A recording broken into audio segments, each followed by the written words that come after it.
Hello everyone and welcome to my channel Econ Inflect Knowing Everyday Economics. So I've come up with this video for your revision wherein I'll start with money and banking topic first, and in this particular video I'll be talking about only money. It is basically a quick recap of your topics related to money. So let's begin.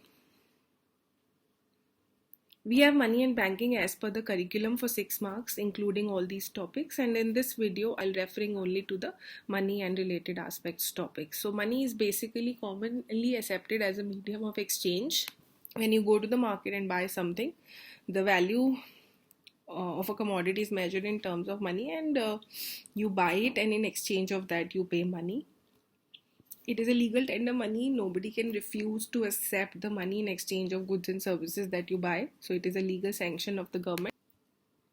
It is the most liquid asset. By it means anything which can easily be converted into cash. And money is the most liquid because it need not further to be converted into cash. It is the most liquid asset.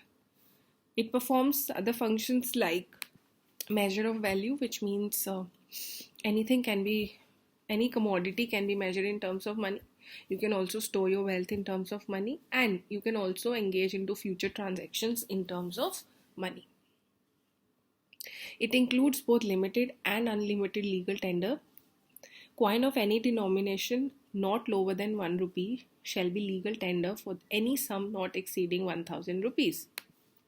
इसका मतलब है अगर आप किसी को 1000 rupees दे रहे हो तो आप उसे 1 रुपी या 1 रुपी से ज़्यादा के कॉइन्स की फॉर्म में दे सकते हो और उसे लेना पड़ेगा. बट अगर उससे ज़्यादा का पेमेंट आप कर रहे हो तो the other person has this right to refuse to accept your coins. 1000 तक ही has to as per legal sanction, but उसके बियॉन्ड उसके पास राइट है मना करने का, and then he can say that pay me in terms of currency notes. That is why it is limited legal tender की एक लिमिट लगा हुआ है. सिमिलरली 50 पैसा कॉइन्स पे भी आप 10 रुपीज़ तक की पेमेंट कर सकते हो, बट नॉट बियॉन्ड दैट. कर सकते हो but other person has the right to refuse. लेकिन अगर कोई रिफ्यूज़ नहीं करता, the other person is willing to accept the payments in terms of coins to any amount, then that is his own choice, but legally he has a right to refuse beyond a limit as mentioned by the Reserve Bank of India. Currency notes are unlimited legal tender, which means आप किसी भी amount तक उसको pay कर सकते हो. There is no limit on it. 1 rupee note is also a legal tender, but it is issued by the government of India. Other notes are issued by Reserve Bank of India. Rupee 500 and Rupee 1000 notes were demonetized from the midnight of November 8, 2016, and thereafter we do not have this denomination as a legal tender money, neither are they printed anymore.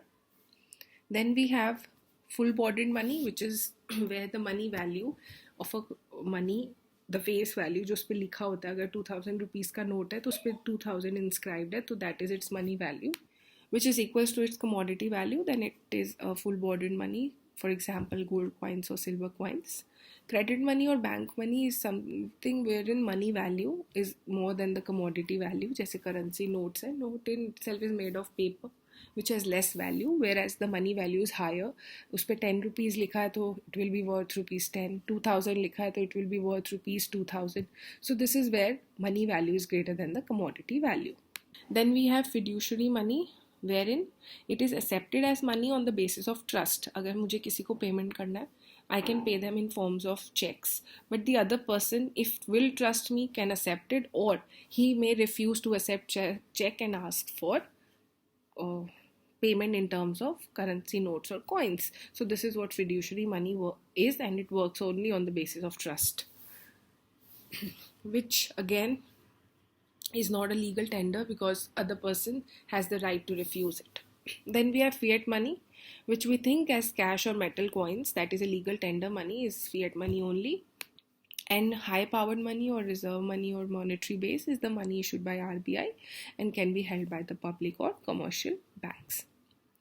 Next we have money supply, which is the total stock of money in circulation among the public at any point of time. It is not measured for a period of time, hence it is a stock variable, and so is the demand for money, which is also a stock variable. Then we have, it includes currency with the public and demand deposits of the public in commercial banks, which includes both saving account deposits and current account deposits. It does not include interbank deposits, which means the deposits of one bank with the another. It is controlled by Reserve Bank of India. RBI issues all paper notes and Government of India issues 1 rupee note and coins. Indian monetary system is paper currency standard or managed currency standard system.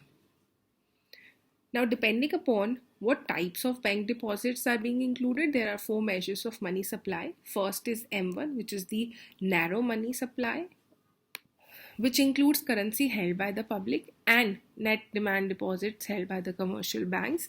Now, out of this, currency is the highly liquid asset, and net demand deposits can be withdrawn on demand from the bank by the depositor. So, they are also liquid. Hence, M1 is the most liquid measure of money supply. Then we have M2, which includes M1 plus savings deposits with post office savings bank. So a person can also deposit money in commercial bank in his account, savings account. Likewise, he can also deposit in post office savings bank account. Hence, both are included into M2, which is also a narrow measure of money supply. Then we have M3, M1 plus net time deposits of commercial banks. Time deposits have a fixed maturity period, जिससे पहले आप उसको withdraw नहीं कर सकते हो. And if you want to withdraw, there is some penalty charged by the banks. M4 is M3 plus total deposits with post office savings organization, which do not include national savings certificate. It is kind of an investment, basically, NSC, and there is also a rebate in income tax if you invest your money in national saving certificate. You can invest any amount of money, but the rebate is, I guess, 1 lakh rupees tak ki rebate hai in national saving certificate if you invest in them. Then M1 and M2 are known as narrow money. M3 and M4 are known as broad money. Now, in decreasing order of liquidity, M1 is the highest liquid and M4 is the least liquid measure of money supply. M3 is also the most or commonly used measure of money supply, and it is also known as aggregate monetary resources. Next, we have minimum reserve system. Basically, we know that the RBI issues currency, but it issues currency in some system, in order, and that system is minimum reserve system. It was adopted in 1956. It requires RBI to keep a minimum reserve of 200 rupees crores, of which rupees 115 crores are in terms of gold, in the form of gold, and rupees 85 crores are in forms of foreign exchange. Unlimited amount of currency can be issued by the RBI after keeping the aforementioned minimum reserve of rupees 200 crores. The currency issued is a liability of the RBI, which means उनको आपको इतने पैसे देने हैं. If you possess a 2000 rupee note, it means RBI is liable to pay you rupees 2000. Hence, they have to maintain a minimum reserve of 200 crores so as to be able to pay that money to you. Before this, there was proportional reserve system method. Now, children, this was all about money. In my next video, I'll be talking only about banking, and also in the coming videos, I'll be giving you practice questions related to money and banking separately.